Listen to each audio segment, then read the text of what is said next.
down, I know you got me, baby. Assalamualaikum warahmatullahi wabarakatuh. Kembali lagi di channel YouTube saya, Siva Anggra ini. Di bab kali ini saya akan menjelaskan tentang routing overview. Nah, di sini ada beberapa outline atau beberapa materi yang akan saya jelaskan atau saya sampaikan. Yang pertama ada metrik, yang kedua apa itu routing dan kenapa kita membutuhkannya. Nah, yang ketiga itu klarifikasi routing. Nah, yang keempat itu ada RIP dan VIP. Nah, yang kelima itu ada connected routed. Dan yang keenam itu ada administrative distance, dan yang terakhir itu ada prioritas pemilihan routing. Nah, di sini pada materi yang pertama yaitu ada metrik. Metrik ketika mendapati kondisi di mana rute menuju sebuah network terdapat beberapa jalur yang juga masing-masing jalur memiliki distance yang sama. Nah, metrik router membantu router memilih rute terbaik di antara beberapa rute yang menuju ke tujuan. Nah, untuk contoh kasusnya yaitu seperti di sini di sebelahnya. Untuk kasus yang pertama itu di sini tuh terdapat 4 router ya. Mohon maaf, itu saya pencetnya di sini ya. Ternyata itu salah karena di sini tuh menentukan jalur terbaik 1. Nah, kasus yang pertama itu ada 4 router, 1, 2, 3, 4. Nah, yang tersatu ini ingin ke paket yaitu ke router 4, dari router 1 ke router 4, mengirim paket dari jalur router 1 ke router 4 seperti itu. Nah, manakah jalur yang akan digunakan setelah ini? Di sini akan terlihat lewat atas atau lewat bawah. Nah, di sini kita untuk secara administratif distance, di sini itu berbeda-beda.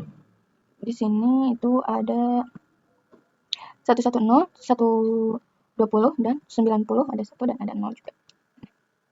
Di sini tuh beda-beda ya untuk distance-nya.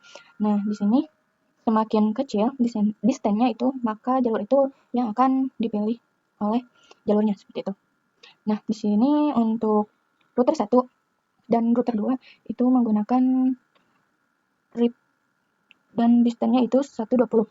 Nah, kemudian untuk router 1, router 3 itu menggunakan OSPF dengan distance 110, menggunakan yang sama yaitu OSPF seperti itu. Nah, di sini itu saya sudah simpulkan bahwa distance ini kecil itu untuk rute terbaik yang akan dipilih seperti itu. Sehingga router ini akan mengarahkan jalur ke arah yang terkecil seperti itu. Nah, untuk contoh kasus yang pertama. Nah, kemudian ada juga contoh kedua, yaitu di sini ada router 1 ingin juga mengirim paket ke router 5. Nah, manakah jalur yang akan digunakan? Apakah lewat atas? Apakah lewat bawah? Nah, di sini menggunakan metrik ya. Setiap protokol routing memiliki perhitungan metrik tersendiri. Nah, untuk router 1 ke router 2 itu sama-sama menggunakan IP map RIP maupun yang bawahnya. Router 1 dan router 3 itu sama-sama ya, teman-teman menggunakan RIP. Jadi, bisa disimpulkan di sini memakai RIP metrik. Nah, cara kerjanya yaitu dengan hop atau di sini atau jumlah lompatan. Jadi, di sini kita hitung ya. Untuk hitungannya yaitu untuk lompatannya dari router 1 ke router 2 itu ada 1 lompatan, lalu dari router 2 ke router 4 itu 2 lompatan. Lalu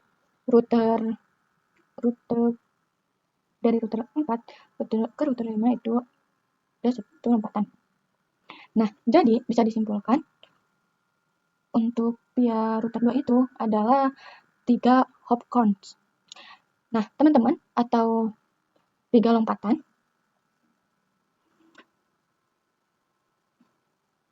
Nah, untuk via router 3 itu kita hitung ke router 1, dari router 1 ke router 3 itu sama dengan router 3 ke router 5 yaitu 2 lompatan. Jadi, pihak router 3 itu adalah 2 hop count. Atau hanya 2 lompatan ya, teman-teman. Nah, jadi bisa disimpulkan untuk dalam hal ini router akan menggunakan pada jalur dengan nilai metrik. Karena sama seperti tadi RIP metrik atau cara kerjanya hops dengan menghitung jumlah lompatan yang paling kecil atau yang terendah. Itu menjadi jalur terbaik untuk mengirim paket ke router 5. Nah, seperti itu. Jadi bisa dapat disimpulkan nanti popcorn atau lead metric itu jadi pilihan yang terendah ya. Nah, seperti itu. Sini kita. Nah, untuk pengertian,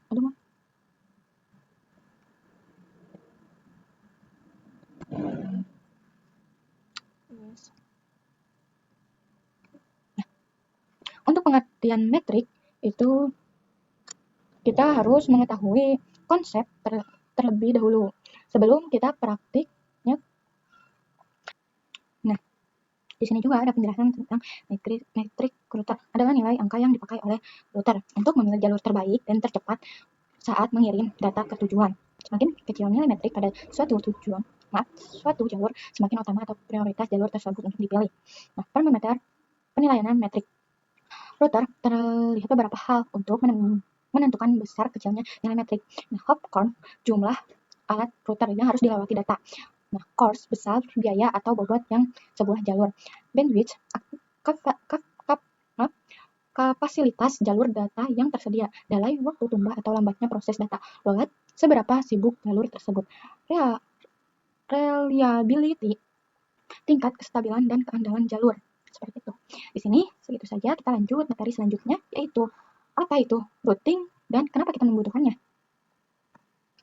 Nah, apa itu routing? Routing didefinisikan sebagai proses melewatkan data dari suatu jaringan ke jaringan lain melalui router. Nah, routing bekerja pada layer 3 pada networking models. Jaringan A. Nah, di sini kan terdapat jaringan A dan jaringan B ya. Nah, di sini kan networknya itu berbeda ya.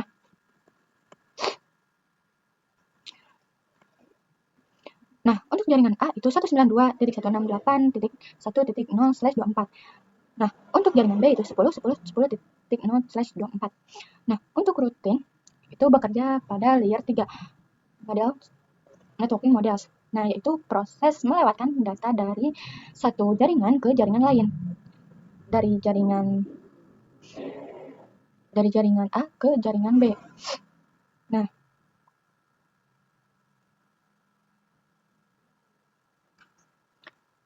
di sini kan untuk jaringan A atau networknya itu 192.168.1.0/24. Nah, kemudian jaringan B itu 10.0 itu berbeda dengan adanya router itu. Kita bisa melewati data jaring A melalui router ke jaringan B. Tuh. Nah, dengan base-path tertentu, yaitu jalur terbaik. Seperti itu. Nah, di sini juga kemudian kenapa kita membutuhkannya? Routing. Nah, di sini bisa kalian teman-teman lihat kenapa kita membutuhkan routing. Di sini terdapat banyak network. Nah, untuk bisa terhubung ke jaringan ke internet atau ke network lain itu kita membutuhkan router.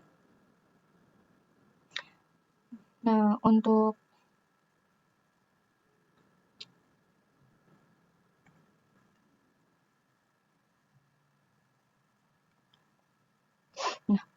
ini kenapa kita membutuhkan routing? Nah, tadi saya sudah jelaskan sedikit. Nah, melewati data kita ke network lain. Seperti itu. Nah, di sini kenapa kita butuh routing? Nah, sebelum kita lanjut ke sini, kita akan membahas gambaran base-path. Ya. Di mana teman-teman atau kalian tahu base-path yang terbaik ya. akan dipilih seperti itu.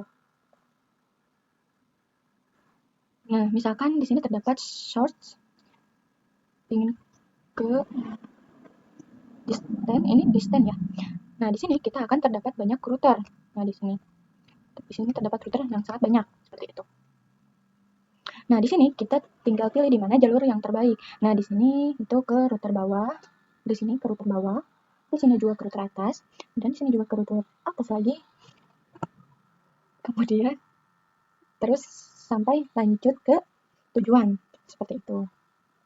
Nah, di sini bestpath-nya atau jalur yang dipilih itu jalur terbaik, itu ke bawah, kemudian naik dan naik lagi sampai ke tujuan, ke distance-nya. Sampai seperti itu. Nah, sama seperti yang di awal tuh, yang di sini seperti ini. Jadi kita butuh routing, benar-benar butuh routing gitu. Secara umum, routing adalah salah satu elemen kunci dalam desain dan pengelolaan jaringan yang memungkinkan komunikasi efektif antar perangkat dan antar jaringan. Seperti itu ya. Nah, untuk satu, memudahkan manajemen jaringan, misal dari sisi pengelolaan bandwidth, keamanan, dan sebagainya. Nah, kemudian kedua itu ada ketika jaringan lokal sudah mulai kompleks. Nah, jadi LC-nya itu teman-teman. Kemudian yang ketiga itu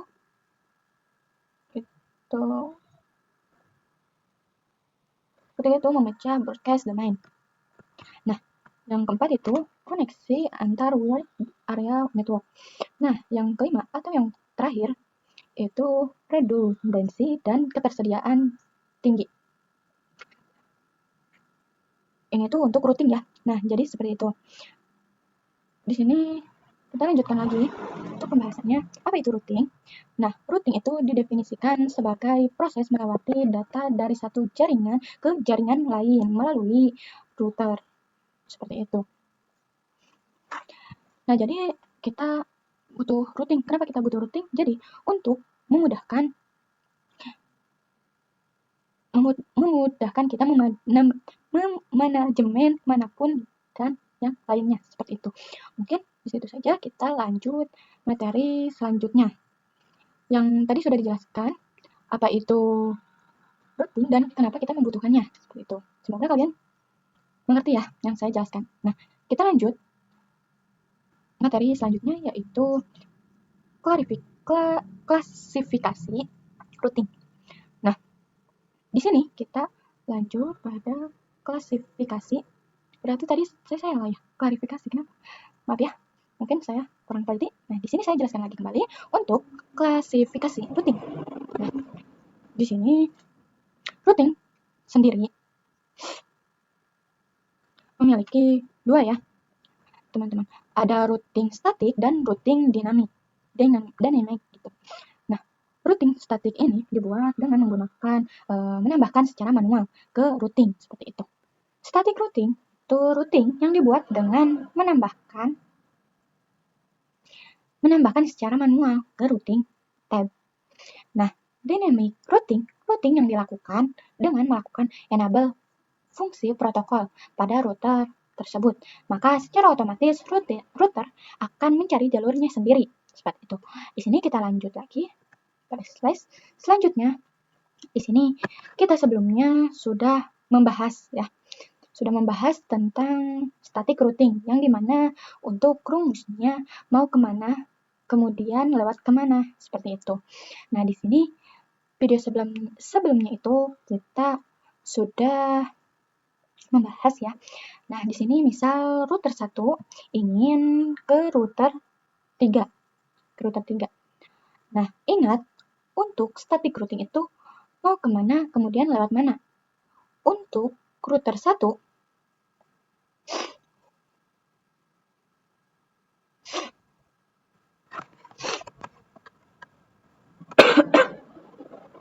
untuk router 1 itu DHC-nya atau DHCP-nya itu mempunyai IP.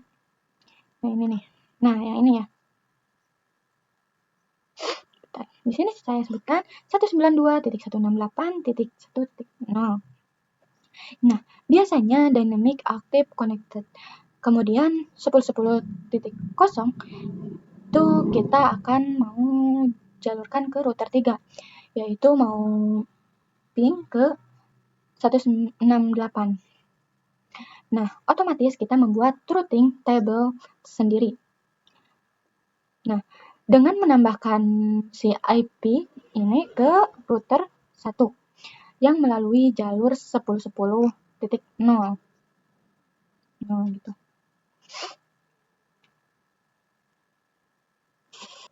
Nah, sehingga kita bisa ping ya, bahkan rumusnya mau kemana dan lewat kemana.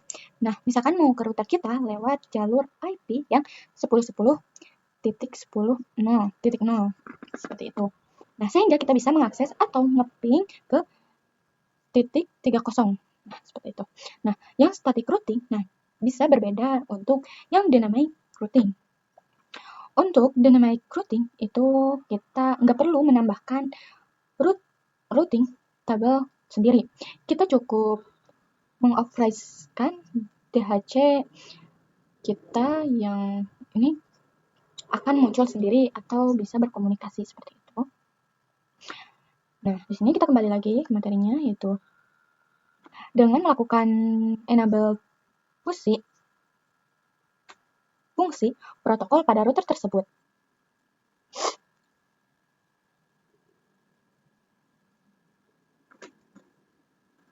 Nah, di sini juga dynamic routing itu ada dua, yaitu EGP dan ada EGP.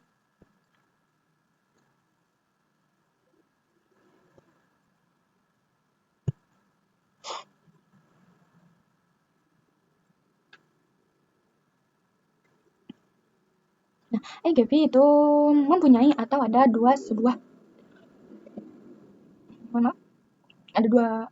protokol itu. Yang pertama ada distance vector dan ada juga link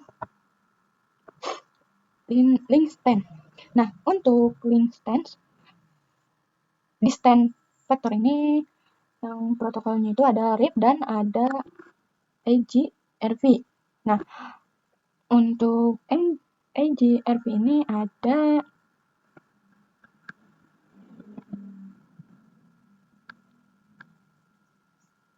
AGRV ya, di sini kan ada dua ya, RIP dan AGRV.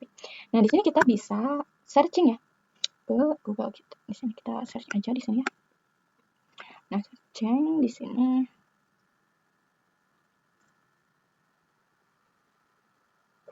kita searching jangan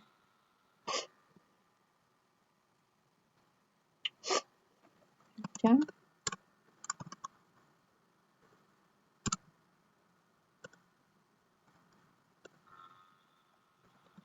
routing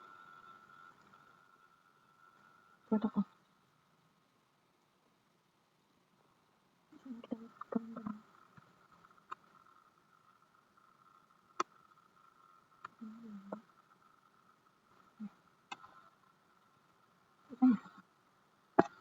Nah, gimana? Ini kita lihat dulu, bentar.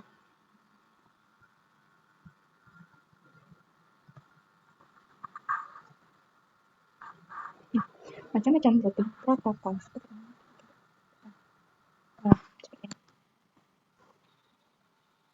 Macam-macam routing protokol. Ada apa yang namanya routing protokol, yaitu protokol IGP gitu. Nah, di sini ada protokol yang tadi. Nah, di sini benar ada, dan kita juga bisa keluar dulu dan scroll ke paling bawah. Nah, di sini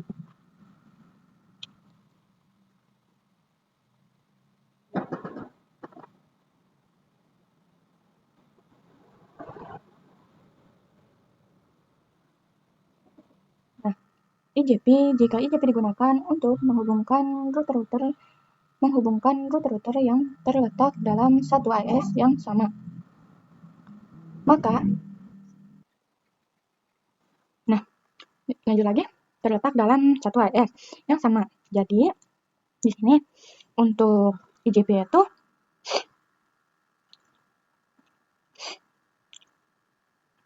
itu itu kan routing protokol yang digunakan pada jaringan yang terletak dalam satu AS. Atau teman-teman tahu auto system yang sama tuh. Untuk exterior gateway protocol, jika IGP digunakan untuk menghubungkan router-router yang terletak dalam satu AS yang sama, maka EGP merupakan kebalikannya. Nah, di sini ini merupakan kebalikannya, yakni routing protocol yang digunakan untuk menghubungkan jaringan routing seperti itu antar autonomous system. Nah, kemudian di sini kita scroll dulu ke bawah ya. Nah, di sini juga ada, kita balik lagi dulu ke sini untuk protokol RIP di sini mana? Nah, protokol RIP. Nah, di sini kemudian protokol RIP itu jenis merupakan routing protokol jenis distance vector. Pemilihan jalur routing berdasarkan jalur terdekat dari router ke tujuan. Jarak dari router ke tujuan ini disebut dengan hop count, sedangkan jarak antar router disebut hop. RIP terdiri dari versi 1 dan 2. Nah, kemudian ada EGRP.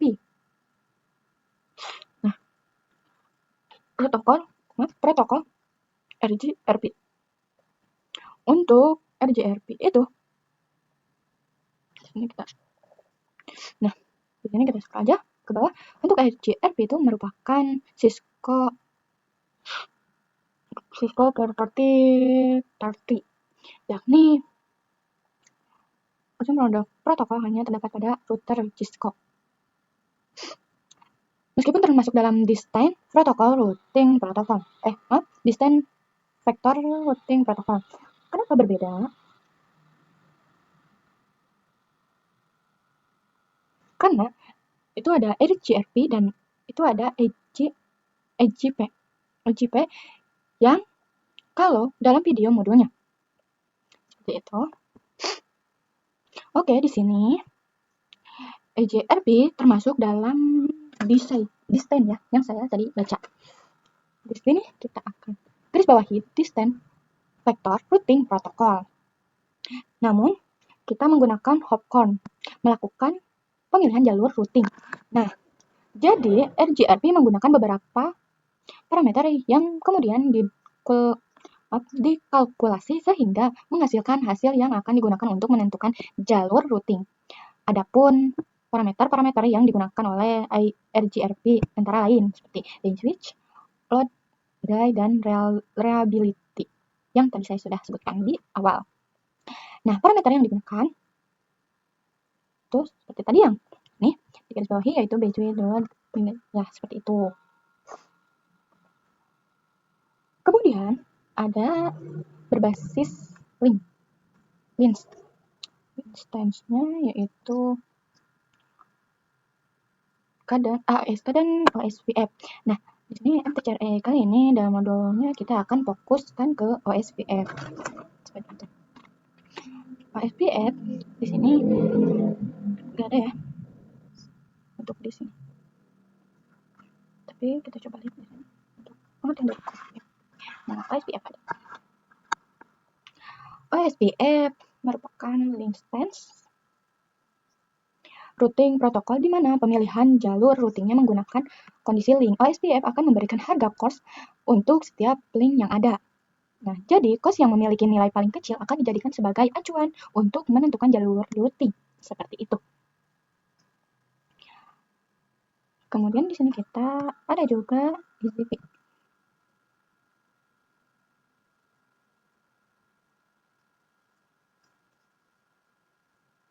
Nah, EGP pengertiannya itu kebalikan dari EGP ini. Seperti itu. Yakni menghubungkan jaringan routing. Di sini kita scroll. Nah, untuk EJRP itu menghubungkan router dalam AS yang sama. Nah, kalau EJRP itu merupakan kebalikannya, seperti itu.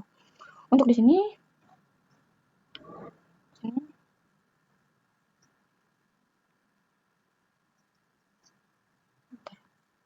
untuk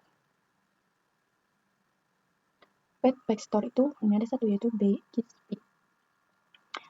Di sini kita lihat untuk BGP mana ya? Kita scroll aja ke bawah. Oh, ini. Nah, di sini ada BGP merupakan satu-satunya routing protokol berfungsi sebagai exterior gateway protocol. BGP menghubungkan router yang berbeda AS. BGP, mohon maaf.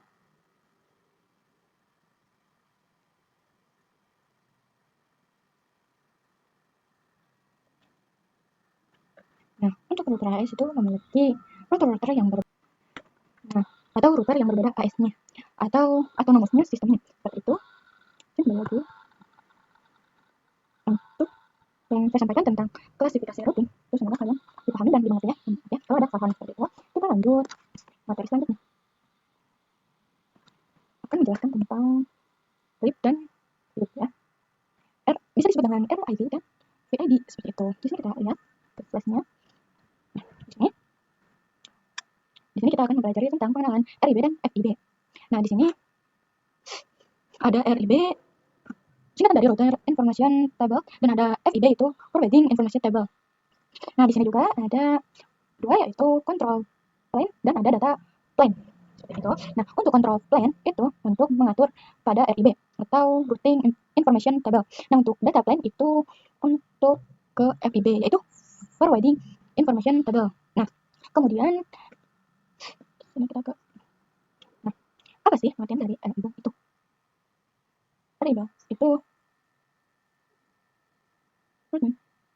routing base yang merupakan RIB merupakan tabel routing yang dimana dalam tabel data dalam router yang berisi data-data route ke jaringan atau network tertentu. Nah, RIB juga bisa berisi metrik nilai atau prioritas dari masing-masing route. RIB terbentuk dari semua rute yang terbentuk dari dynamic routing protocol.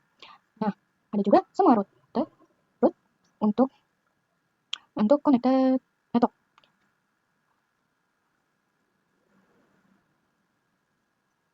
Nah, setiap konfigurasi route menambahkan seperti static router. Nah, itu termasuknya ke RIB gitu ya, yaitu router information base.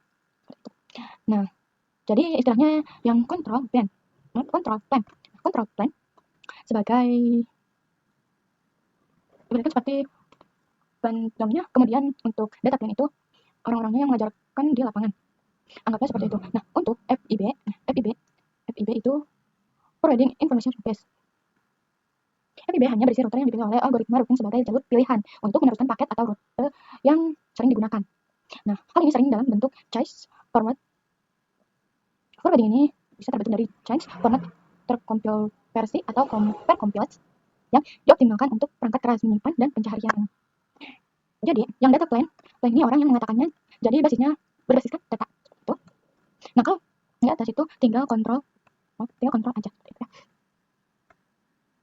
Nah, untuk tabel LIB dan FIB itu global routingnya itu kurang lebihnya seperti gambar di sini ya. Terdapat banyak tabel. Di sini juga ada IP routing tabelnya dan ada kemudian IP routing tabelnya dan ada yang lainnya seperti itu. Nah, di sini juga kita lihat untuk berdasarkan rute yang paling spesifik. Nah, di sini ada ya, pemilihan jalur. Nah, di sini kita untuk distance-nya yaitu berbeda. Untuk distance-nya semakin kecil maka dipilih sebagai pilihan utama atau prioritas. Nah, untuk di lapangan itu berbeda ya. Itu tidak sesuai dengan distance yang ada di sini. Yang paling kecil itu yaitu 100 dan berbeda dengan di lapangan seperti itu. Nah, di sini kembali lagi untuk FIB dan RIB itu kurang lebih seperti itu ya. Maaf ya, di sini agak pusing. Nah, di sini kita lanjut ke bahasan selanjutnya, yaitu di sini kita lanjut saja ke selanjutnya, yaitu connected router.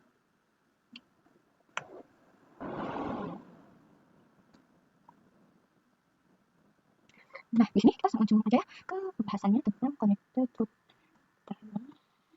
Connected router. Ini sebenarnya kita sudah sering mendengarnya seperti itu dengan istilah kata sebagai DAC atau DC seperti itu. Nah, connected router ini adalah rute yang berisi network yang terhubung secara langsung ke router. Nah, connected router akan terbuat secara otomatis pada routing tabel setiap kali kita menambahkan sebuah IP address pada interface valid, interface aktif seperti itu ya. Interface valid sama dengan interface aktif seperti itu. Nah, di sini kita lihat aja contohnya. Di sini itu kita menambahkan IP address di interface yang paling atau yang hidup itu teman-teman interface yang aktif dan yang aktif, maka secara otomatis di sini itu udah terbuat routing tabelnya teman-teman dengan flange DAC seperti itu. Itu dynamics DAC ini dynamics active connected seperti itu. Nah, setiap kita menambahkan satu atau dua IP address di router 3 itu aktif atau valid. Nah, secara otomatis di routing tabelnya itu akan mendapatkan flange DAC. Nah, seperti ini kita akan menambahkan IP 168.1 di ether 3. Nah, di sini juga yang terakhir itu sudah ada dengan DAC yang secara otomatis seperti itu. Untuk DAC atau DAC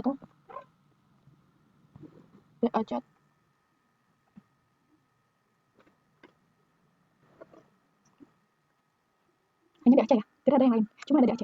Mohon maaf ya. Nah, untuk connected route. Di sini kita akan lanjut pembahasannya dengan connected route. Connected route ini adalah rute yang berisi network yang terhubung secara langsung ke router. Connected route akan terbuat secara otomatis pada router pada setiap kali menambahkan sebuah IP address pada interface valid atau aktif. Dan jika terdapat dua buah IP address berasal dari subnet yang sama pada sebuah interface, hanya akan ada satu connected route. Nah, jadi itu akan dipilih salah satu, tidak bisa diambil dua-duanya seperti itu. Nah, kemudian jangan menempatkan dua IP address dari subnet yang sama pada dua interface yang berbeda, karena akan membingungkan tabel dan logika routing di router. Jadi kita akan tidak boleh menempatkan IP address dari satu subnet yang sama pada satu interface. Nah, di routingnya itu akan membingungkan kita sendiri. Nah, untuk melakukan flag itu enggak gitu, seperti kita akan menggunakan atau enggaknya gitu, atau nanti bisa mendapatkan distance seperti yang ada di sebelumnya seperti itu. Nah, kemudian di sini ada gambarannya terkait connected the RC yang seperti itu. Di sini kita lanjut lagi materi selanjutnya.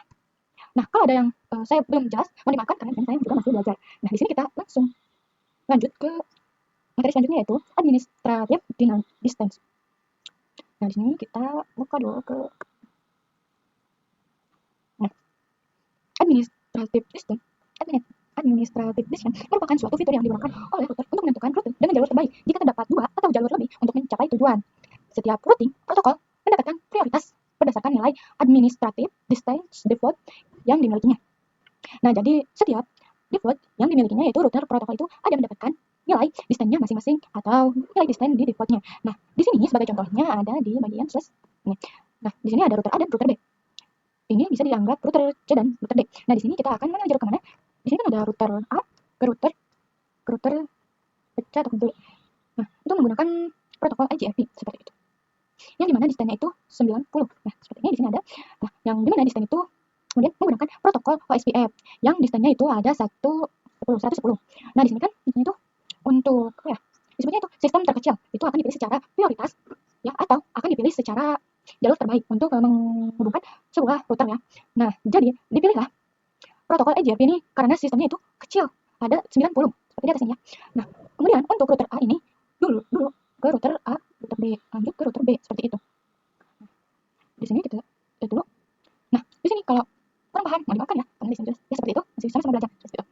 Tentang distance ini, kalau ada kurang yang mau dimakan, di sini kita lanjut lagi ke pembahasan selanjutnya, bisa disebut dengan penjelasan yang terakhir, yaitu prioritas pemilihan routing seperti itu.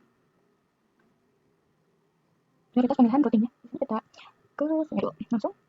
Prioritas pemilihan routing. Untuk parameter dalam prioritas pemilihan routing itu ada 3 aturan. Yang pertama itu ada distinction yang spesifik, dan ada yang kedua itu distance dilihat yang paling kecil, dan yang ketiga itu ada metrik. Apabila distance sama dan biasa di routing protokol dinamis, dan yang keempat itu ada round robin, itu secara acak seperti itu. Di sini kita jelaskan tentang distance yang ada di sebelah sini. Di sini kita cari ke webnya ya. Webnya itu citraweb.com. Nah, ini .com. Nah, di sini ada gambar apa contohnya dari citraweb.com. Nah, di sini bisa teman-teman lihat di sini aja. Karena di sana itu di web itu citraweb itu enggak ada ya, kayak aku nggak nemuin gitu. Ini saya akan jelaskan aja. Yang pertama itu ada router akan memilih rute atau routing dengan DST address yang paling spesifik.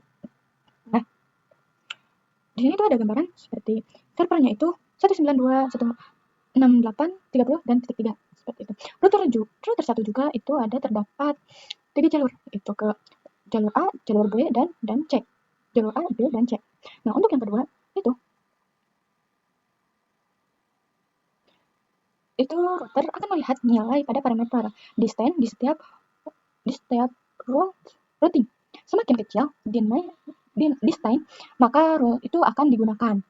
Nah, kemudian yang ketiga itu terdapat beberapa routing dengan DNST address sama spesifik dan distance sama.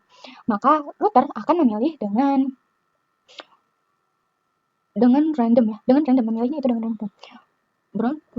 Nah, segitu saja penjelasan dari saya tentang routing overview. Nah, segitu saja pembahasannya. Mohon dimaafkan jika ada kesalahan atau perkataan yang kurang baik. Mohon maaf. Wassalamualaikum warahmatullahi wabarakatuh.